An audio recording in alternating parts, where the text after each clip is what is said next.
Máme tu nové video a ukážem ti, ako môžeš upravovať STL súbory v jednoduchom programe, ktorý si nemusíš ani sťahovať a ovláda sa úplne jednoducho a spravíš všetko potrebné, čo potrebuješ. Takto vyzerá prostredie. Program sa volá Tinkercad. Link ti dám ako stále dole pod video. Takto vyzerá vlastne tvoja podložka. Sem si dáš ikonku Import. Vyberieš si svoj model. Tuto máš nastavenia, môžeš ich meniť, ale väčšinou ich necháš takto. Počkáš len, kým sa ti nahraje súbor na túto podložku. Tuto na pravej strane môžeš vidieť, že máš rôzne tvary, ktoré môžeš taktiež vkladať, používať ich. Nemusíš tu vkladať svoje STL, môžeš si už tu vytvoriť nejaký objekt, povedzme, ak by si chcel nejaký stromček a podobne. Keď sa mi nahralo moje autíčko, tak to vyzerá takto. Momentálne to je všetko ako jeden celok a povedzme, že chcem to urobiť tak, aby vlastne to autíčko chcem vytlačiť jednou farbou, potom to vnútro druhou farbou a následne kolesa zase inou farbou, ale nemôžem to spraviť, pokiaľ nemám tlačiareň, ktorá tlačí viac farieb, čiže musím to nejako rozdeliť. A urobím to tak, že po vložení tohoto súboru si vyberiem túto ikonku, ten box,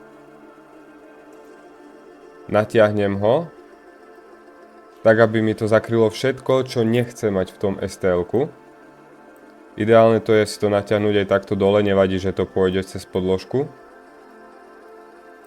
Uistím sa, že mám všetky hrany dobre zakryté a vlastne pokiaľ dám odstrániť tie veci v tom boxe, tak zmizne všetko a nebude mi nič prečnievať, nejaká časť kolesa v tomto prípade a podobne. No a následne, keď už to mám, tak kliknem na ten box, držím Shift a kliknem na to autíčko, ktoré je vonku.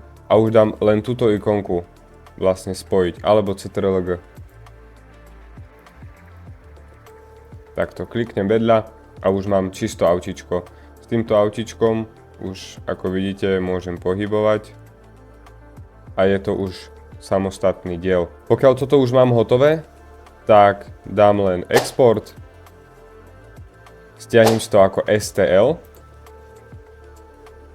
a už si to len uložím, kde to potrebujem. Ak to dám napríklad na plochu, tak nájdem to na tej ploche ako STL-ko a bude to samostatné to autíčko, tie vonkajšie plechy. No a takto to už len uložím to tam, kde to potrebujem. Povedzme, že napríklad dal by som to na plochu, nájdem to na ploche ako STL-ko a to STL-ko následne otvorím v programe, ktorý využívam na vytváranie G-kódu. Ak by som chcel napríklad vytvoriť niečo sám v tomto programe, tak jednoducho napríklad vyberiem tento box, vložím ho tu, prispôsobím si ho, ako ho chcem mať, následne zoberiem povedzme toto, položím to na tento box, môžem si to natočiť ako chcem, umiestniť kam chcem. Tuto máte aj nejaký text, ak by ste chceli. Ak prepnem na túto druhú časť, tak teraz mi to vlastne bude do materiálu uberať tie písmenka. Tento program hlavne využívam ja a verím, že aj vy budete na jednoduché úpravy, ako ste videli, a to je vyrezanie nejakej časti.